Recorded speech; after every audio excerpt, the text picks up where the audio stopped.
Hello student, मैं प्रमोद कुमार एक बार फिर तुम लोगों के सामने फैराडे नियम से संबंधित आखिरी प्रश्न लेके आया हूँ। पिछले वीडियो में तुम लोगों ने पढ़ा फैराडे के दो नियम और उनका गणितीय रूप। अब आज तुम लोगों को पढ़ना है फैराडे नियम से संबंधित आंकिक प्रश्न। तो जैसे क्वेश्चन लिखा है तुम्हारा, मान लीजिए एक अपक्रिया है बेटा, लिखा है Al3+ अर्थात 3 इलेक्ट्रॉन इससे निकल सकते हैं। हमने 3 इलेक्ट्रॉन इसको दे दिए। ये इक्वस अवस्था में था अर्थात जलीय अवस्था में। अब बन गया ये किसमें, साइड अवस्था में। ये ऐसे क्वेश्चन तुम्हारे जो ऐसे सवाल क्वेश्चन पेपर में दिए रहते हैं। तो ये अपक्रिया जैसे दी है, जरूरी नहीं यही अपक्रिया हो, मतलब दूसरी भी अपक्रिया हो सकती है, लेकिन यहाँ इस अपक्रिया में दिया है कि जैसे ये कोई अपक्रिया है और उसके नीचे सवाल दिया गया है उपर्युक्त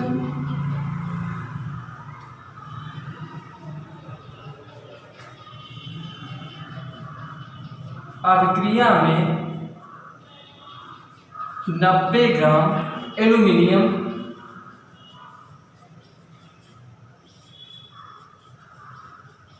उपर्युक्त प्रक्रिया में 90 ग्राम एल्यूमिनियम एकत्रित करने के लिए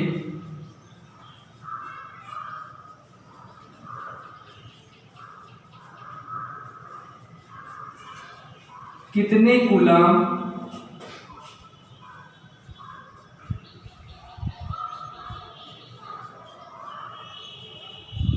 विद्युत की आवश्यकता होगी।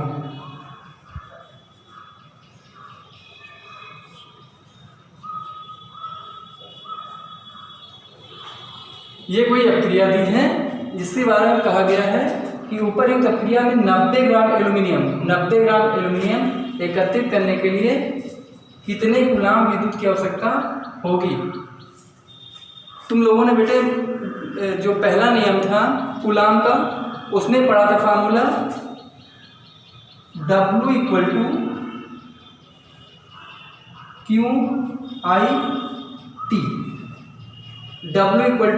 QIT। पदार्थ की मात्रा 90 ग्राम अर्थात हम यहाँ लिखेंगे W बराबर 90 ग्राम।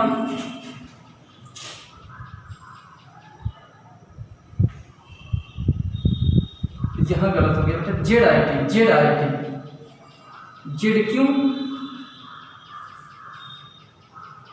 जेड क्यों था, तो क्यों के स्थान पे हम IT रख सकते थे। तो W बराबर पदार्थ का भार 90 ग्राम और जेड के स्थान पे हम रख सकते थे जेड बराबर E/F, जहाँ E पदार्थ का इक्विवेलेंट वेट अर्थात तुल्यांकी भार और F फैराडे, और एक फैराडे का मान 96,500 कूलाम। अब बेटा इक्विवेलेंट वेट निकालना है किसका, एल्यूमिनियम का। तो यहां से हम निकाल देंगे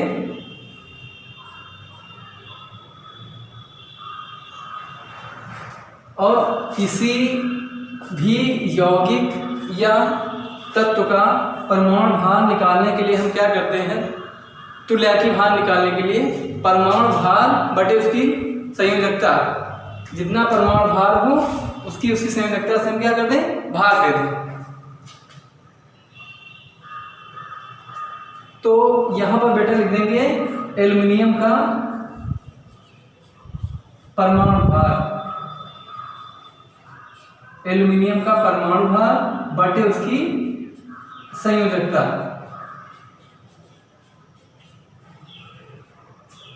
परमाणु भार बेटा इसका होता है 27 और संयोजकता में तुमने देखा कितने प्लस हैं, 3+।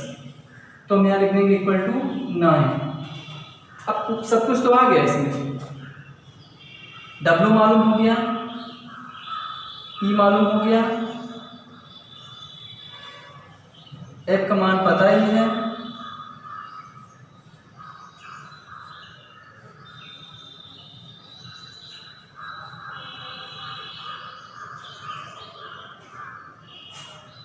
यहाँ लिख सकते हैं AMU।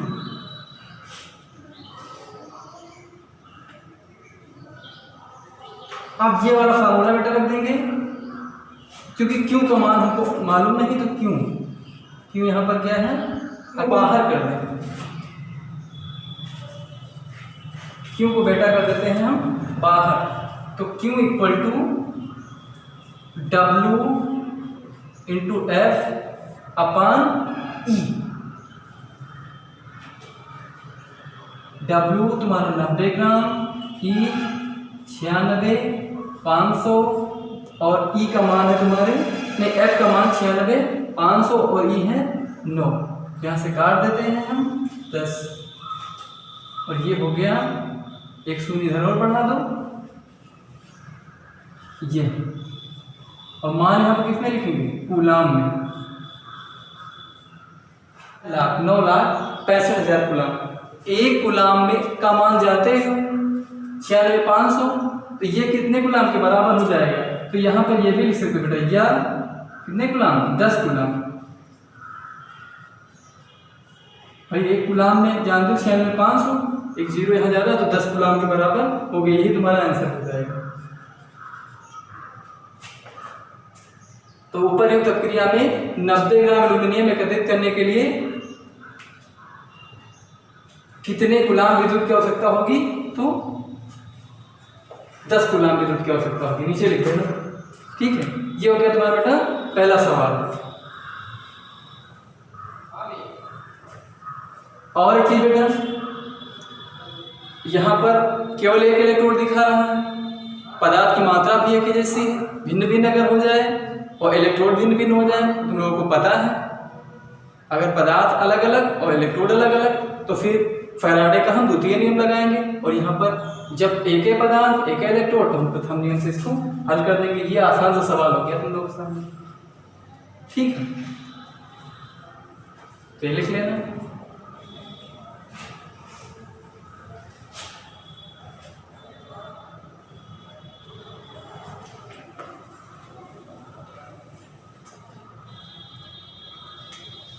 अब दूसरा क्वेश्चन बेटा, यदि 0.2 एम्पियर 0.2 एम्पियर की धारा घंटे तक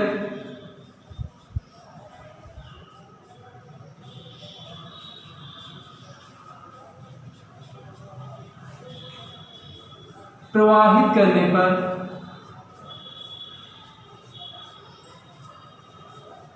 Ag, यदि 0.2 एम्पियर की धारा 2 घंटे प्रवाहित करके Ag का विद्युत लेपन किया गया। विद्युत लेपन का मतलब होता है बेटा कि इलेक्ट्रोड पर कोई चीज एकत्रित हो जाए, चढ़ जाए उसके ऊपर, तो चाहे उसको हम कहते हैं एकत्रित होना, या कहते हैं क्या हो गया, वो लेपित हो रहा है।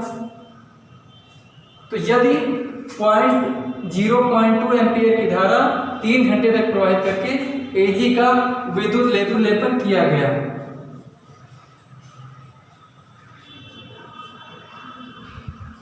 तो मात्रा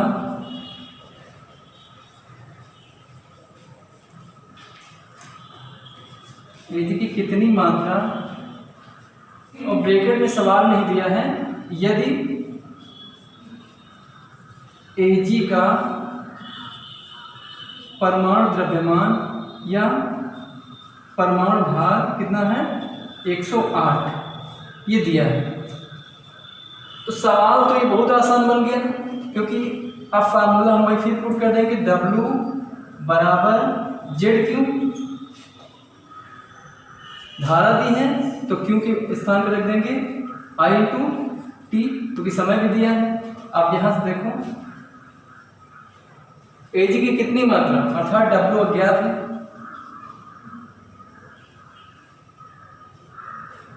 E के स्थान पर रख दूं, Z के स्थान पर रख दूं, E on Z equal to E upon F। E Ag यहाँ पर दिया है 108 और F के स्थान पर रख देना तुमको 96,500।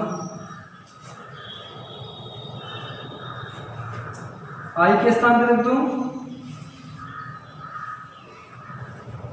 0.2 एम्पियर। T के स्थान पर रखना है कितना, 3 घंटा।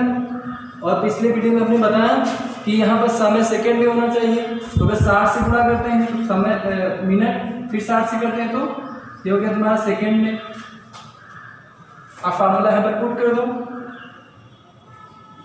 W बराबर E upon F into I into T। तो W बराबर E के स्थान पे 108, F के स्थान पे 96,500 गुणे I के स्थान पे 0.2, समय के स्थान पे 3 गुणे 60 गुणे 60। हल कर लो इसको हल कर लो, आएगा 2.41 और किसमें, ग्राम में। इसको हल कर लेना। तो ये हो गया, यदि 0.2 एम्पियर की धारा 3 घंटे तक प्रवाहित करके Ag का विद्युत लेपन किया गया। Ag का विद्युत लेपन का मतलब हो बेटा कि यदि इलेक्ट्रोड Ag का एक इलेक्ट्रोड रहा होगा जो किसमें, विद्युत अपघट्ट में डूबा है और Ag उस पर एकत्रित हो गई, तो विद्युत लेपन किया गया तो Ag की कितनी मात्रा खर्च हुई, यदि परमाणु भार इसका दिया है। अच्छा, अब यहाँ हम सोच रहे हैं कि सर जी ये क्यों नहीं बताया है, तो ये कोई आयन के रूप में तो है नहीं, यहाँ हम बटे कर दें, ठीक है।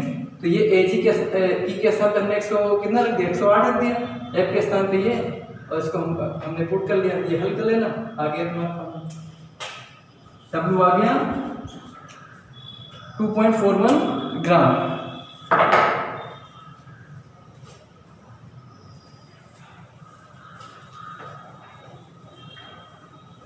अब तीसरा सवाल एक और है जिसको हम लिख दे रहे हैं, इसको हम लिख देंगे, हल तुम लोग करना, ठीक है।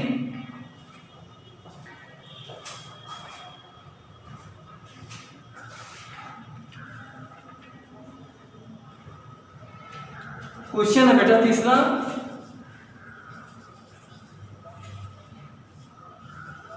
CuSO4 के विलयन में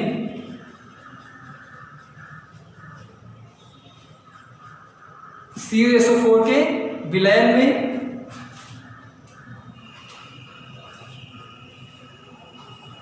0.02 एम्पियर की धारा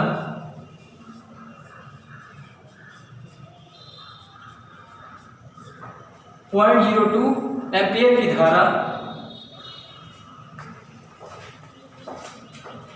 15 मिनट तक प्रवाहित की गई। 15 मिनट तक प्रवाहित की गई। CuSO4 के विलयन में I और T दो तुमको मालूम होंगे।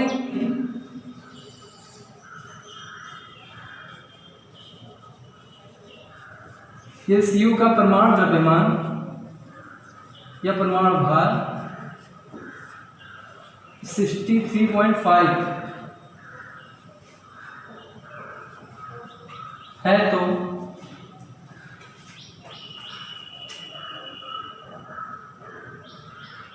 तो कैथोड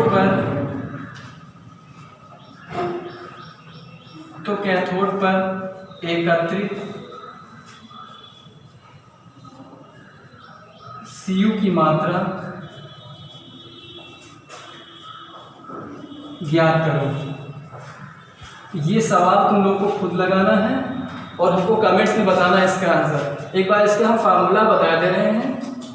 अब देखो यहाँ दे रहा है I 0.2 एम्पियर, ठीक है। समय t इक्वल टू दे रहा है 15 मिनट, और तुम लोगों को पता है बेटा इसको हम सेकंड में हल करेंगे, ठीक है। ये हो गया। अब यहाँ देखो ये ध्यान देना है, यदि Cu का परमाणु द्रव्यमान 63.5 है, 63.5, और Cu यहाँ है किस रूप में, CuSO4 के रूप में, तो यहाँ जब Cu किस रूप में होगा, प्लस प्लस में, SO4 माइनस माइनस में, तो यहाँ लिख देंगे हम E बराबर Cu का परमाणु भार या परमाणु द्रव्यमान बटे, हम कर देंगे बेटा 2 क्यों करेंगे, क्योंकि Cu जब ये टूटेगा CuSO4 से तो ये बनाएगा Cu प्लस प्लस और SO4 माइनस माइनस, इसलिए यहाँ पर इसकी संयोजकता या बैलेंसिंग हो जाएगी 2। तो यहाँ हम लिख देंगे 63.5 बटे 2, जितना मान निकलेगा ये तुम्हारी E हो जाएगी। तो T हो गया, I हो गई, E हो गया, F का मान पता है 96,500 कूलम, 96,500 कूलम। अब इसको तुम लोग हल करना, फार्मूला वही W ज्ञात करना है, क्या ज्ञात करना है, मात्रा, तो W इक्वल टू वही फार्मूला बेटा रख देना E/F into I into T, और सब कुछ तुमको बता दिए हैं कहाँ क्या रखना है, और ये फार्मूला रख के हमको आंसर कमेंट में बताना, ठीक है। तो ये हो जाएगा तुम्हारा, ये हो गए तुम्हारे फैराडे नियम से संबंधित आंकिक प्रश्न। और भी बहुत सारे प्रश्न होंगे जिनको तुम लोग खुद हल करना, जहाँ समस्या है कि हमसे बताना। तो ये हो गया तुम्हारा फैराडे नियम से संबंधित उनके आंकिक प्रश्न, और इस प्रश्न को हल करके हमको कमेंट में बताना जरूर। किसी विद्युत अपघटनीय पदार्थ की अनंत तन्यता पर,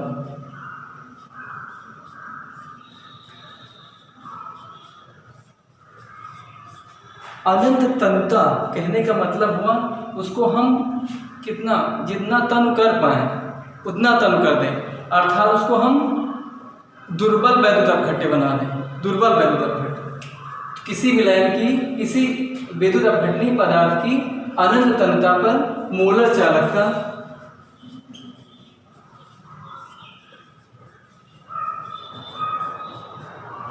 मोलर चालकता का मान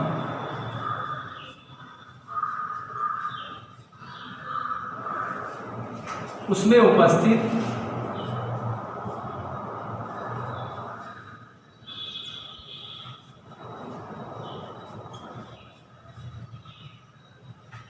धन आयनों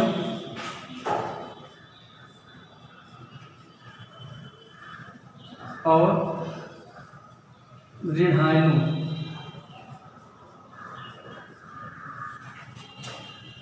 की अनंत तन्यता के योग के बराबर होता है।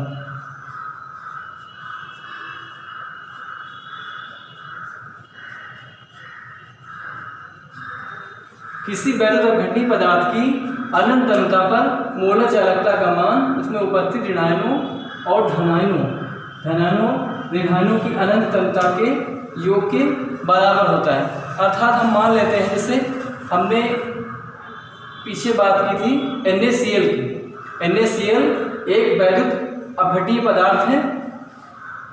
अगर उनको हम तनु कर दें और उसका हम वैद्युत अपघटन कराएं तो हम देखते हैं कि NaCl, जैसे इसका हम उदाहरण देख लेते हैं, जैसे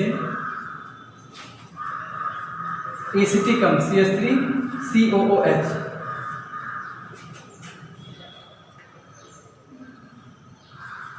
लैम्डा इनफाइनाइट अनंत तन्यता पर किसी वैद्युत अपघटनीय पदार्थ की अनंत तन्यता पर मोलर चालकता, तो ये हो गया लैम्डा इनफाइनाइट। और ये जब टूटेगा CH3COO माइनस ऋण आयनों और धन आयनों H+ की अनंत तनुता पर, इनको हम कहते हैं लैम्डा इनफाइनाइट माइनस और लैम्डा इनफाइनाइट प्लस के योग के बराबर हो गया।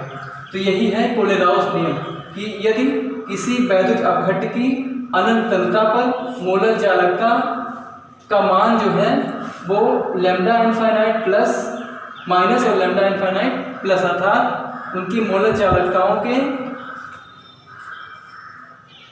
जो धनायन और ऋणायन अर्थात उनके आयनों के योग के बराबर होगा। ये था कोलेराउस नियम। अब कोलेराउस नियम के अनुप्रयोग पढ़ लो बस। अनुप्रयोग,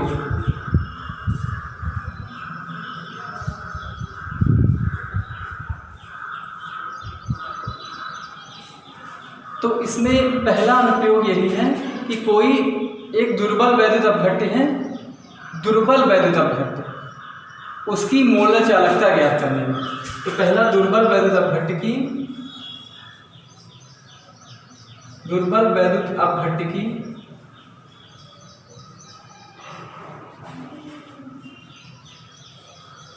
मोलर चालकता ज्ञात करने में।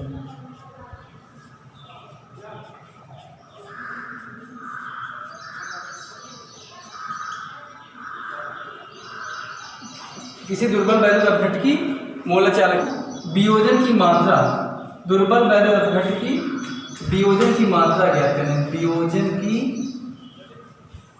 मात्रा, इस टॉपिक से भी सवाल पूछे जाते हैं। वियोजन की मात्रा को हम लिखते हैं किसे, अल्फा से, और alpha lambda CM upon lambda infinite.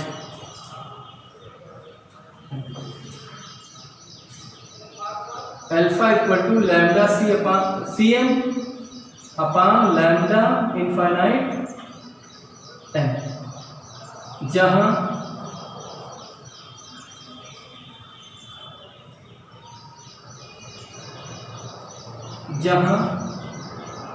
Lambda CM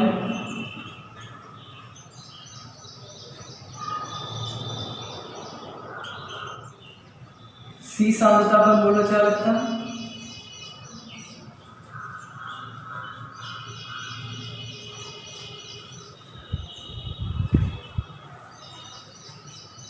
और ये अनंत तनुता पर।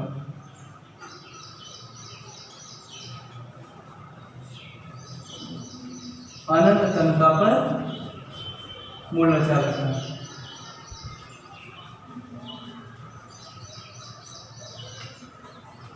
अगर वियोजन की पदार्थ की वियोजन की मात्रा ज्ञात करना है तो इस फार्मूले से हम ज्ञात कर सकते हैं। और जहाँ जो ये क्या कहते हैं अल्फा है वो वियोजन की पदार्थ की वियोजन की मात्रा, और ये हो गया C सांद्रता पर मोलर चालकता, और ये अनंत तनुता पर देखते हैं वियोजन स्थिरांक ज्ञात करने में। किसी दुर्बल वैद्युत अपघट्य की वियोजन स्थिरांक ज्ञात करने में, वियोजन स्थिरांक ज्ञात करने में।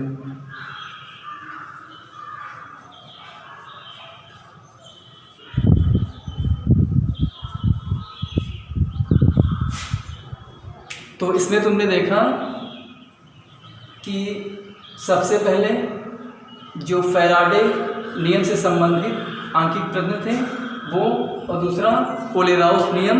और कोलेराउस नियम में पहले कोलेराउस का नियम, उसके बाद उसके अनुप्रयोग। अनुप्रयोगों में हमने पढ़ा है कि किसी दुर्बल वैद्युत अपघट्य की मोलर चालकता ज्ञात करने में वियोजन की मात्रा, वियोजन की मात्रा के लिए ये फार्मूला हम लगा सकते हैं, और लास्ट में वियोजन स्थिरांक ज्ञात करने में।